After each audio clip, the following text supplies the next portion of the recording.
Welcome to the journey through time, where words weave the fabric of history. Today we explore Sanskrit, the classical language of India, revered as the mother of many modern languages. Sanskrit, meaning adorned or cultivated, is an old Indo-Aryan language. It is the dialect of the Vedas, composed in what is called Vedic Sanskrit, dating back to approximately 1500 BCE. The Rig Veda, a collection of hymns from the northwestern part of the subcontinent, is among the earliest texts.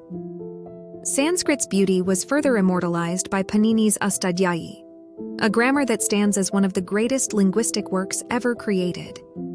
Over centuries, Sanskrit has been written in various scripts, from Devanagari to regional scripts like Sarada and Grantha.